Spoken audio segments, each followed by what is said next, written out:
Hey mates, it's Gary Kornegay, the preacher's kid. I'm sitting here doing some shopping here at the mall, watching people literally spend their entire life away. They're spending 2015's money in 2014. And I'm just having a ball to watch this happen because I benefit from people's ignorance. And I say it respectfully. I wouldn't say that to you if I didn't think that it was a lesson in this.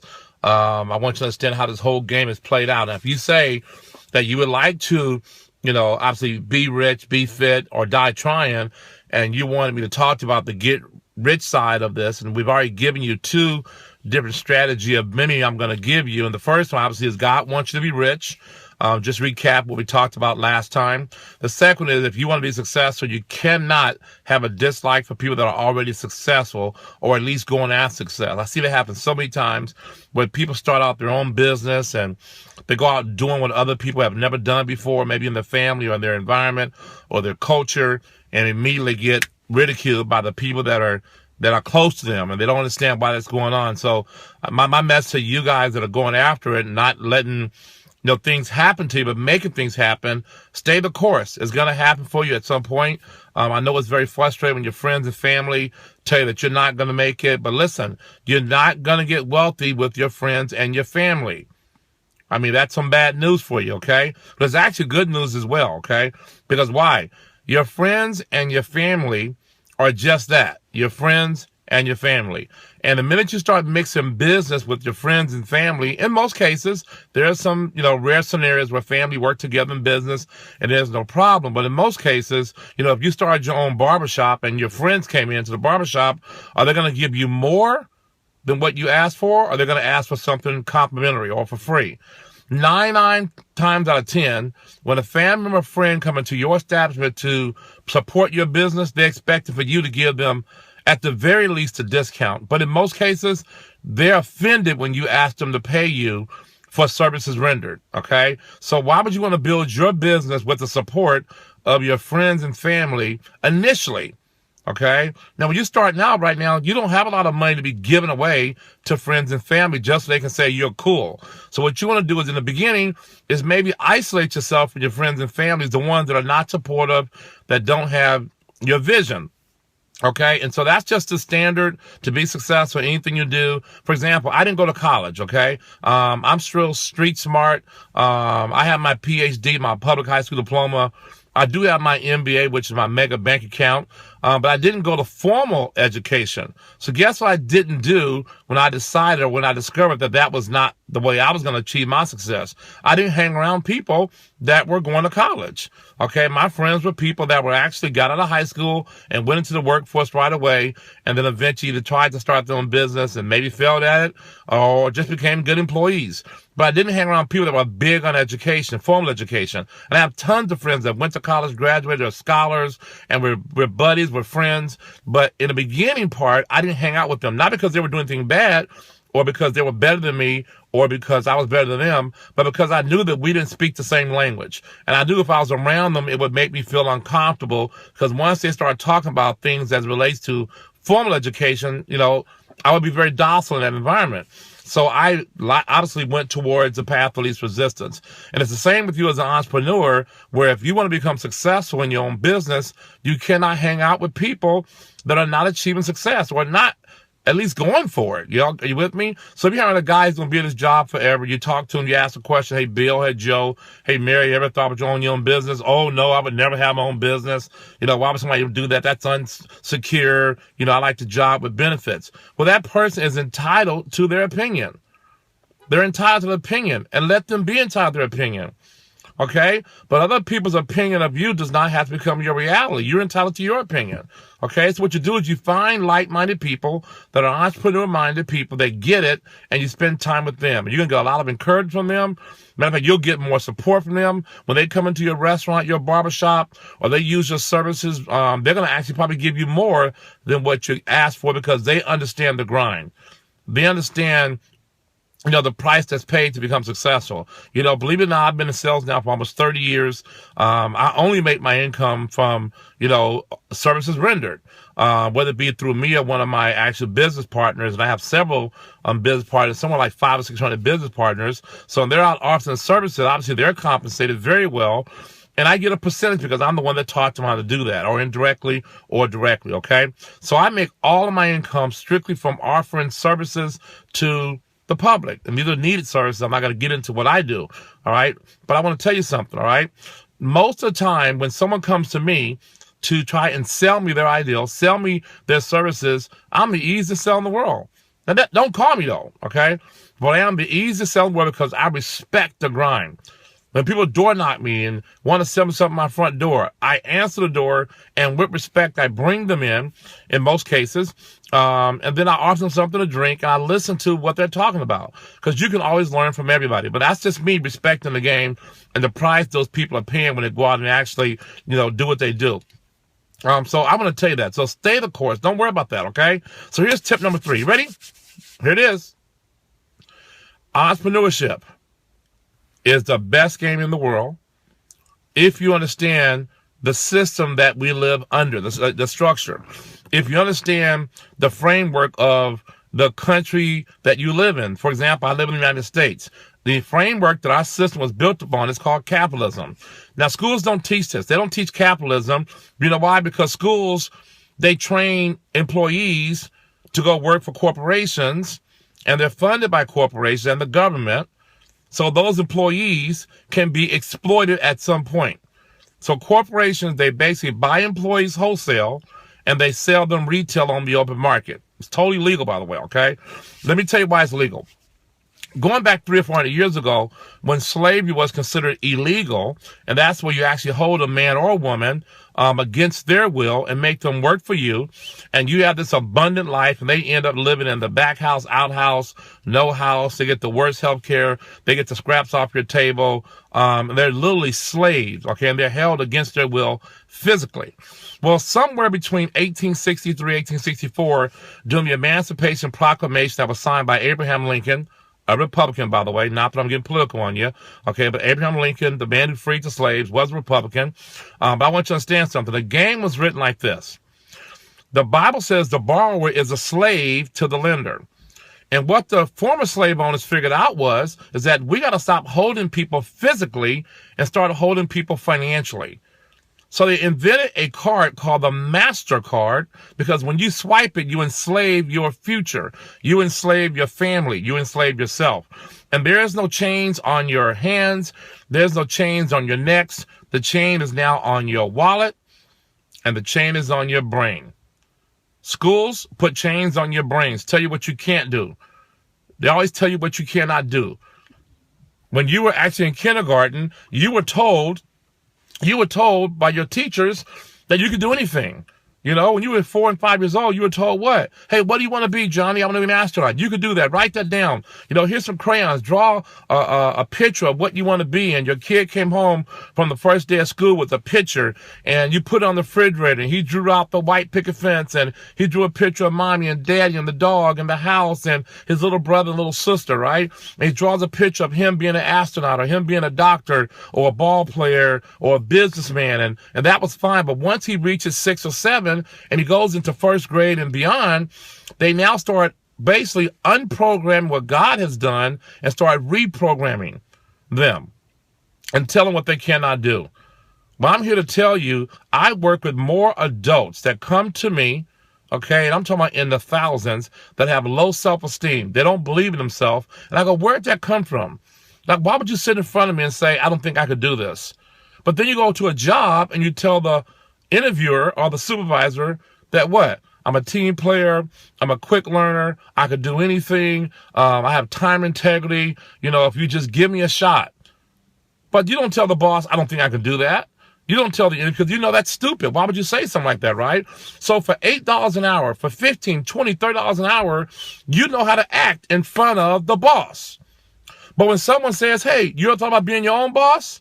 Oh, that's not for me. I don't think I could do that. You got to be a people person. Oh, by the way, what are you, a dog person? Hey, cats hang out with cats. Dogs hang out with dogs. When a person, I'm not a people person, what the hell are you going to do with your life? You're on planet Earth with a bunch of people. Did you discover that? I'm not a good salesperson. You know? Oh, how about this one? This is the worst one of all. Well, you got to be a little bit shiesty to own your own business, you know? Where'd you get that from? That is not true. Do you understand the job you have right now, or the job you're trying to get? That job was created by some entrepreneur that took risks. If your boss thought the way you thought, you wouldn't have a job tomorrow. If your boss said, you know what, you're right, I'm not going to take risks. You're right. I'm going to go close this business down, and I'm going to find me a job because I want benefits. I want a guaranteed paycheck every 2 weeks. If your boss thought like you wouldn't have a job. So it's amazing that you don't want to take risks, but you work for a man or a woman or an institution that's taking risks every day. See, folks, the definition of entrepreneurship is what? Taking risks daily. Calculated risks, of course. I don't mean something stupid. But when you actually go out there and you say, you know what? I could potentially lose my life savings in this business, but I'm willing to take the chance. Why? Because I'm going to die anyways. It doesn't matter. None of this stuff goes with me. Yeah, I'm sitting here in a $400,000 car. You know, when I pass away, if I have this car, which I probably won't, but if I have this vehicle, you know what my kids are going to do? They're going to put it on the front grass and put a little sign that says, what? Best offer, right? And whoever comes around with the right money is going to take the car. You know what my kids want to keep? Pictures. People fight over pictures. You ever notice that? You ever see somebody's house get burned down or affected by a storm or a hurricane or an earthquake or a fire or a flood? And you see those families when they go back to the rubbish where their house is just basically gone, it's splinters, and they're crying when they see a picture. They go, oh my God, there's a picture. And they want the pictures. They want the memories, folks. People don't want this material stuff. Yeah, I wear custom clothes, and yeah, I drive a nice car, and yes, I live in a nice neighborhood, but that don't make me. See, that's just how I keep score. That's just me rewarding myself for the hard work I put in, okay? But I can tell you this. Thousands of people are benefiting from the fact that I like nice stuff. Because I can't get nice stuff unless I offer a service. Get it? I can't have the lifestyle I have unless I offer a product or a service that's beneficial to somebody. And because I have more people that are benefiting from my services, I have more what? I have more money in my account. That's all that means. See, when you work for somebody else, you're never going to be paid your worth. You can go give everything. I was a paramedic for 5 years. I saved lives. I've delivered babies. You name it. I've done it all in that particular field. You know, I watched people die in my hands. I've done CPR several times on people. And guess what, folks? $5.90 an hour was the max I was paid when I left that field 1988 to go into my own business. So, folks, what I did didn't match the pay. But I knew what? You're not the owner, Gary. The owner dictates your pay. Don't hate the player or the game. Go become that person. And I want you to understand, as an entrepreneur, the system is designed to benefit you. So here it is, okay? It's capitalism, right? I hope this light won't go off on me again. If not, I'll just turn it back on, okay? But here it is. Here's the system, right? The United States government is funded by tax dollars. So you wrote that down? The United States government, who regulates what? The economy, is funded by tax dollars. It is not a private entity. It is a public entity. Now, the United States government, contrary to what you believe, is actually you. It's not the president. It's not Congress. It's not the House of Representatives. You understand it? It's not the lawmakers. The government is you, because you put these people in the office. Your votes put them in the office. And yes, I know money buys votes today. I understand that. But I want you to understand something. The United States government, in my opinion, is the best system in the world. There's three systems. There's socialism, there's communism, and there's capitalism. And the United States government works on the lesser of the three evils, which is capitalism. And we have a little bit of the dictatorship, okay? I think that's important to have control and order. We also have a little bit of that socialism. I'm a little concerned about that one, because that's where you actually take the A students and you give their grade to the D students, because the D students weren't disciplined. That's stupid to me, okay? We're not going to get into that, okay? But I do want to tell you this. Understand the system. The United States government is what? Structured and paid for by tax dollars. The next thing you understand is, where do we get tax dollars from? Well, the easiest and the quickest way to get tax dollars is through payroll taxes. So the government over here is going to partner up with the entrepreneur, you, and they're going to give you all these tax breaks, because they know if they give you tax breaks, you're going to take those tax breaks and grow your business. And when you grow your business, you're going to now take those tax breaks and hire more people. See how that works? Making your business more efficient, making your business more competitive in the marketplace, and giving you all these subsidies so you as the entrepreneur can have a better life, because if they give you more money, you can employ more people. You might be thinking, why would they do that? Well, here's the game. If I employ one person, there's only payroll taxes coming from that one employee. And payroll taxes fund what? The system. And that's just one thing. We'll cover more in a second, okay? But also, too, if I employ 50 employees, the government can what? Tax those 50 employees. See that? They don't want my one check from my income. If I make $10 million a year in my own business, you think they would hit me the hardest? No, they're not going to hit me. They're going to hit my 3,000 employees. Okay, why? Because my 3,000 employees are going to pay taxes every week, every 2 weeks. And the government says, Gary, you are what? The owner.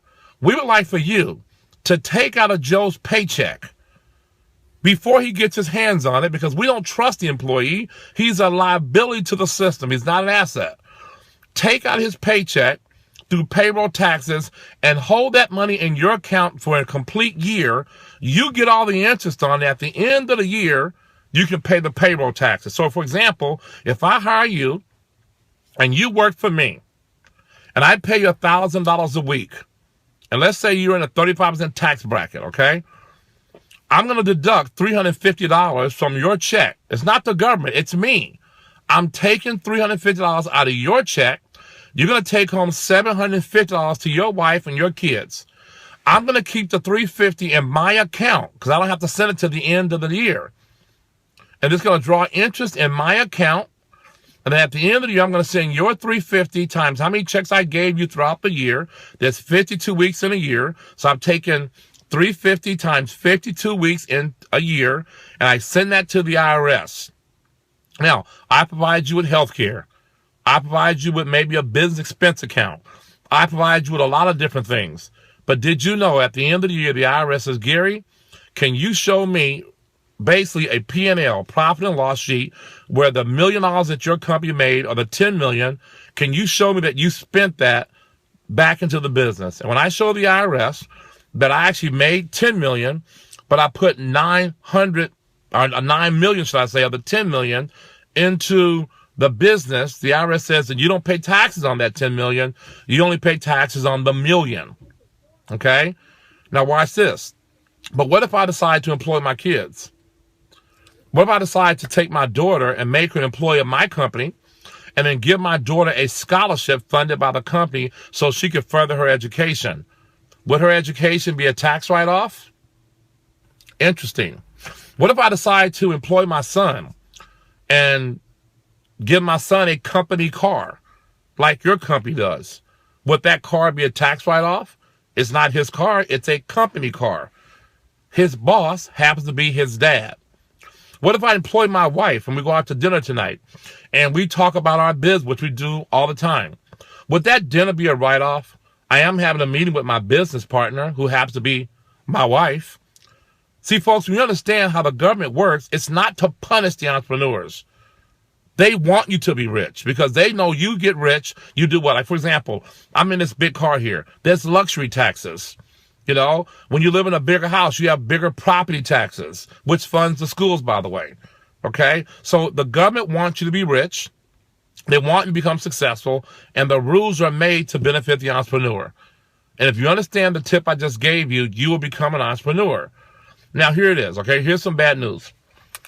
After I took out your check, $350, and you took home $750 to your spouse, assuming I paid you $1,000 a week gross, after I took out of your check, you take the $750, and your wife calls and says, honey, on the way home, can you please fill up the car for work tomorrow? with gasoline. You stop by the gas station and you pump $50 into your tank. Did you pay attention to the actual price of the gas? Because guess what? There's also fuel taxes, again, that you have to pay. Now, mind you, you already paid taxes before I gave you your check. Your wife said, honey, by the way, fill up the gas tank. Also, stop by Walgreens because we're out of toilet paper. You know, we're out of Pampers for the kids. Well, guess what? There's sales tax. So now think about this. You've been taxed twice already, not including the tax I took out off the top. You come home, your wife says, honey, what do you have left? Well, baby, I stopped by Walmart.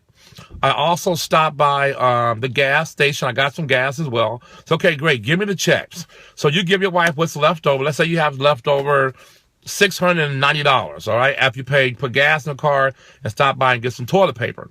Your wife takes the $600 and says, okay, honey, it's time to pay the bills. So now she pays your cell phone bill, right? She pays your electric bill, your gas bill, and your home phone bill, and your cable TV bill, right? Because bills have to be paid. Look at the bill, folks. There's utility taxes on the same exact bill. You've been taxed again. That's your fifth tax. Then go on. Your wife says, honey, okay, it's time to pay the mortgage, right? Guess what? You have property taxes embedded into your mortgage. You just paid taxes 6 times. Folks, you say, I want to start saving money. I want to send my kids to college. I'm going to put money in investment, which I think you should do that. But guess what? There's capital gain taxes. Because you put in $50 a month, your junior to go to college, and all of a sudden $50 a month, $600 a year, you make a profit of 10%. Let's say you have a profit of $60 on your $600. Well, that's what? That's a capital gains. You pay taxes on that $60. Folks, what I'm telling you is the biggest pimp game in the world. Okay, I know I used a really tough word there. The biggest pimp game in the world is an employee. That's right, folks. Slavery is still alive. Slavery is still going. As a matter of fact, it's now even better because why? No one is thinking it's slavery. It's called debt. It's called debt. And it's not based on skin color anymore. I do believe there is some racism that still exists. We see it all the time. But folks, there's classism. You understand that? There's classism. Think about this, folks. During the Great Depression, so 6, 7 years ago, in 2000, it started in 2007. Okay, so actually 6, 7 years ago, when the Great Depression hit the world, for that matter, if you wanted to get out of your loan on your home, if you want to modify that loan and lower your interest rate and lower your payment so you can keep your house, did you know that you have to claim broke? There was no plan from the government to help out the people in the middle. See, we have systems to help our poor. Our poorest people in the United States are some of the richest people in the world because 50% of the world lives on $1 a day. 50% of the world makes $365 a year. So our poorest person gets Section 8. I have an actual client, okay, or tenant, if I can use that word, that stays in one of my properties, okay? The rent on that property is $1,300 a month. She only has to give me $110. That's it. And she has a 3-bedroom house. So we have systems to help the poor. Section 8, food stamps, all types of subsidies. Their kids get to go to college basically for free because tax dollars pay for those people. Then you have the wealthy 1%. They don't need our money, right? Because they're the ones that create the money supply and they control it. But then you got that middle class and that lower middle class. We call that the working poor. The working poor. What a title. You get up at 5 o'clock in the morning to be to work at 7 o'clock in the morning, to get back home at 7 o'clock at night. And at the end of the month, you have more month left at the end of your money. Folks, I'm not saying go be poor. I'm saying find a way to get rich. Find a way to get rich. Find a way to get wealthy. That's all I'm telling you. And in this country, you could do it. But you got to change your thinking. Stop listening to broke people. Rule number 1, never listen to anyone who's more messed up than you. And I don't care if it's your parents. I'm sorry to say that. Okay? But if they knew how to be better off, they'd be better off. Nobody wants to be broke. Even though you hear people say that, money's not everything. Oh, yeah, give me yours. Why are you always asking for it? Why are you always complaining about it? And money is not everything, but it's right there next to air, right? You ever lost some money? You ever misplaced some money? It could be $5. What happens to your energy? Does it go up or does it go down? Do you get a little angry, upset, frustrated? You lost $10. Do you go, it's just $10. You do what? You tear the house up for that. Folks, I dropped a quarter on the side of my seat one time, and I had to pull over. I'm looking for that quarter. You know what I'm talking about. I want that quarter. So I'm telling you is money is not everything. It's just how we keep score. So my advice to you in the last 25 minutes, go start your own business, okay? Don't quit your job, okay? Do what you got to do. Get that paycheck, and then take that paycheck and fund your own business. America wants you to be an entrepreneur. We're getting our butts kicked right now by China. Because why? We have no entrepreneurs. Schools have beat up entrepreneurs. Schools have talked down about entrepreneurship. School teachers are telling kids, go to school, get an education, get a good job. But you can't get a good job if there's no job. You be telling kids, go to school, get an education, start your own business. Whatever happened to that? That's what made this country great. Somehow we got off track. So do what you need to do. You're going to make it happen. I'm here to help you. You're not going to fail. You're not going to fail. I will not let you fail. I'll see you at the top because the bottom is too crowded, baby. It's too crowded. Let's go. We can make this happen. Our family is dependent on us. Our country needs us. The next generation needs us to win. Go freaking win. And stop following me on Facebook if you ain't going to follow my directions. Go win. Stop making excuses about your skin color, your lack of education, your financial situation. Stop using God as an excuse. God has nothing to do with broke. He has nothing to do with struggling. He don't condone it. There's nowhere in the Bible where he says you have to be broke. Mother Teresa, one of the most meekest women on planet Earth, was known for being around the poor and living amongst the poor and spending time with the disenfranchised and work with the sick and the needy and the shut-in.